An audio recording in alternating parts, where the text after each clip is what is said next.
Hej, på denne video vil jeg gerne gennemgå, hvordan man laver det, der hedder et afslutningsskema.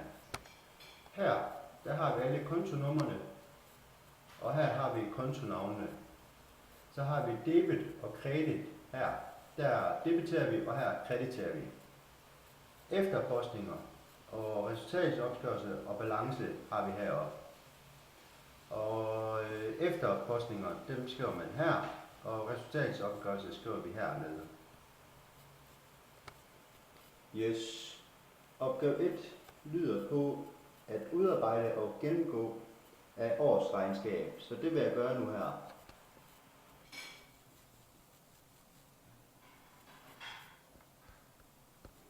Yes. 340.000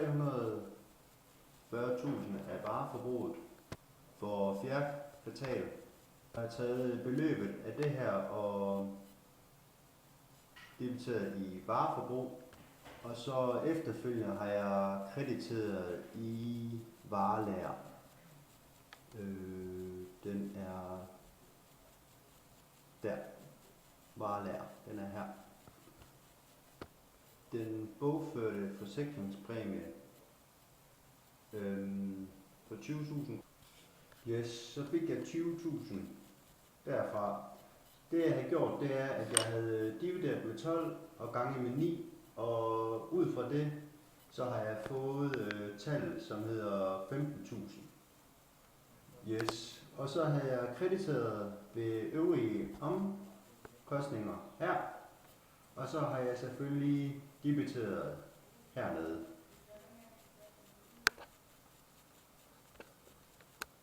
Yep.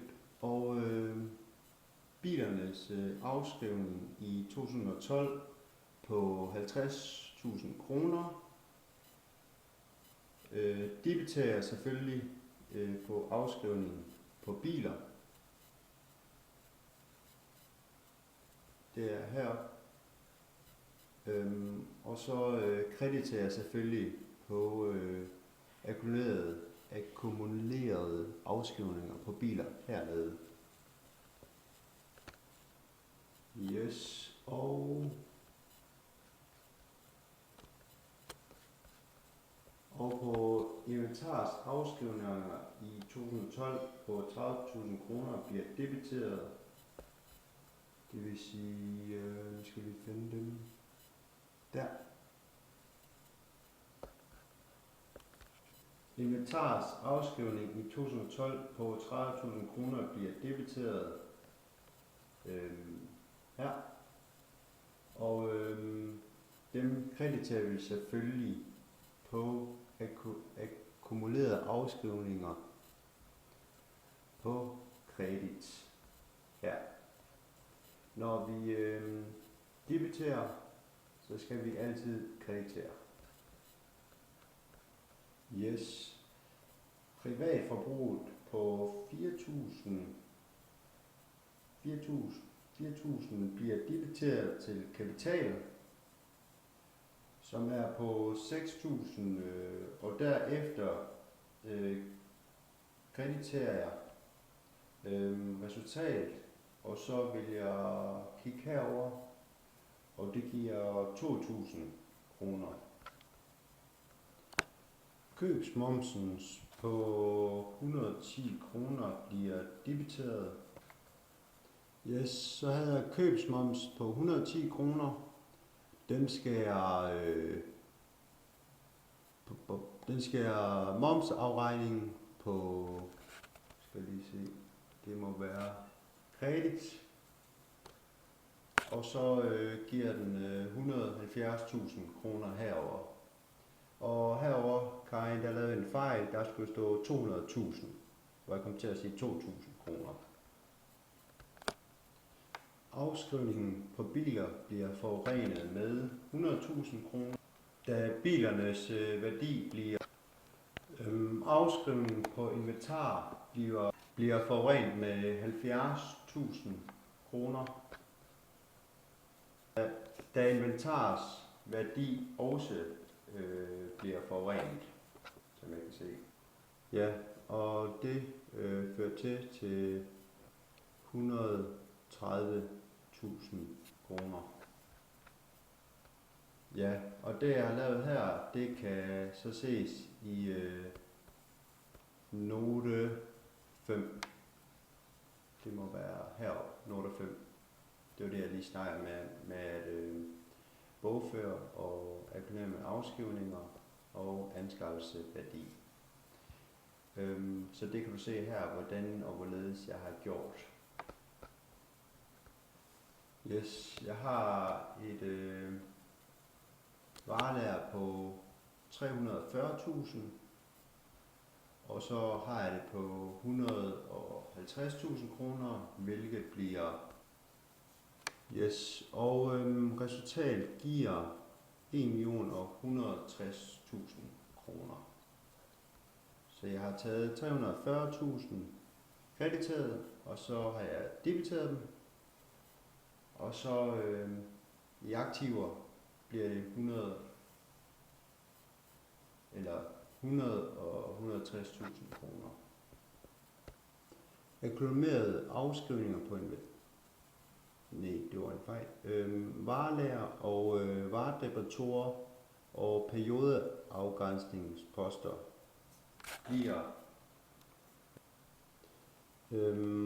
de her 4 her bliver overført til balancen, det vil sige akkumuleret med afskrivninger på inventar, varelager, varedepositorer, periodeafgrænsninger og kasse.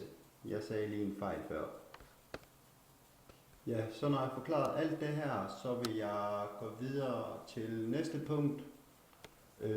Og der står resultatsopgørelsen, og den har vi her. Yes, nu vil jeg så gå videre med resultatsopgørelsen. Her ser vi nettoomsætningen, som er det samme som varesalg, som jeg har kigget på saldobalancen for at finde bruttofortjenesten. Og bruttofortjenesten, den har vi her. Yep. Så for at finde bruttofortjenesten, så vi kan sige minuser man vareforbruget med nettoomsætning, og der vil vi få 2.585 kroner. Yes, og så personaleomkostninger andre eksterne omkostninger og personaleomkostninger og afskrivninger har jeg. Dem har jeg så udregnet i noter 1 og 2, som jeg vil vise senere. Yes, her kan man se andre eksterne omkostninger, personaleomkostninger og afskrivninger. Eksterne omkostninger og personaleomkostninger har jeg indtegningsbidrag. Så de to, dem har jeg minuset. Og afskrivninger, punkt 3. Resultatsfør renter har jeg plusset med renteindtægter, og det er på 3. Og så har jeg minuset med renteomkostninger, og der har jeg fået til 15. Og så har jeg fået sådan en årsresultat over for det hele. Yes, Karin, jeg når desværre ikke at forklare dig balance og mine noter, som jeg har taget her. Jeg vil bare lige gerne sige, at jeg har haft meget svært ved det her, og jeg har kæmpet hårdt, men det er det, jeg har fået ud af det. Men jeg har forstået opgaven mere end jeg har forventet, og jeg har gjort hvad jeg kunne. Jeg håber du tager imod den alligevel. Hej.